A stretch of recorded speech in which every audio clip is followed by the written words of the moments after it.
Nouvelle réception jeux vidéo et Disney, c'est parti. On commence avec un colis de la part de Just for Games qui maintenant s'appelle Maxent et j'ai reçu deux jeux que j'attendais beaucoup. Tout d'abord le Epic Mickey Rebrushed qui est donc le remake du jeu Wii Epic Mickey que l'on pourra faire à deux. Avec mon copain on avait très envie de le faire, moi je l'avais adoré sur Wii, lui il ne le connaît pas encore et c'est un jeu vraiment excellent. Pour moi c'est dans les meilleurs jeux Disney que j'ai pu faire et franchement je vous le recommande. Maxent m'a également envoyé Potionomics Masterwork Edition, qui est donc le nouveau jeu de chez Marvelous. Vous savez que j'adore ce studio, notamment pour les jeux Story of Season et Run Factory, mais en général je suis fan de tout ce qu'ils font. Ici on est sur un petit jeu de gestion de boutique de potions avec du craft, de la vente, etc. Ça a l'air vraiment super sympathique, je pense que je vais adorer. J'avais ensuite précommandé sur My Nintendo Store le Super Mario Party Jamboree qui est donc le nouveau Super Mario Party qui est sorti.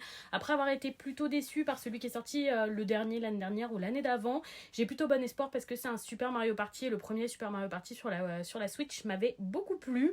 Donc écoutez, ce sera à tester. Dès qu'on a terminé Zelda Echoes of the Wisdom, on se lance là-dedans. Et donc avec la précommande sur le shop My Nintendo Store, on avait comme ça un petit porte-clés avec le dé du jeu et trois petits pins étoiles comme ça qui sont absolument adorables, un peu en relief comme ça, ils sont trop jolis. Donc voilà de chouettes cadeaux gratuits de précommande. J'avais envie de faire un cadeau à mon chéri parce qu'il le vaut bien et je sais qu'il est particulièrement fan de terrestre. J'ai donc commandé cette figurine cette peluche auprès d'Emeline sur sa boutique Fouichi Shop et je suis trop contente. Elle est arrivée super vite et elle est super belle et il a été très content de son cadeau.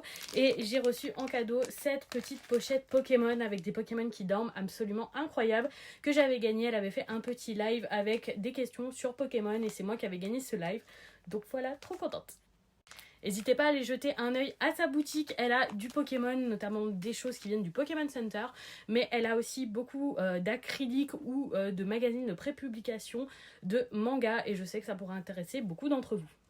On termine avec mon dernier achat, il s'agit d'une nouvelle clé Disney, cette fois-ci une jumbo, c'est-à-dire un très grand exemplaire.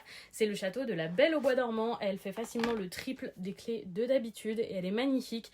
Elle coûtait 59€ neuve et je lui ai à 60€ sur Vinted, donc écoutez, je m'en suis super bien sortie. On retrouve ici le hibou et les différents animaux du film La Belle au Bois dormant et ici un effet vitrail comme dans la clé qui est plus petite, franchement elle est trop jolie. Et voilà pour ces quelques achats, dites-moi si ces jeux Switch vous tentent, notamment les deux là qui sont peut-être un petit peu moins connus que le Mario Party. Si vous avez aimé cette clé et surtout allez faire un petit tour sur la boutique d'Emeline, elle a plein de trucs trop chouettes. Bonne soirée tout le monde!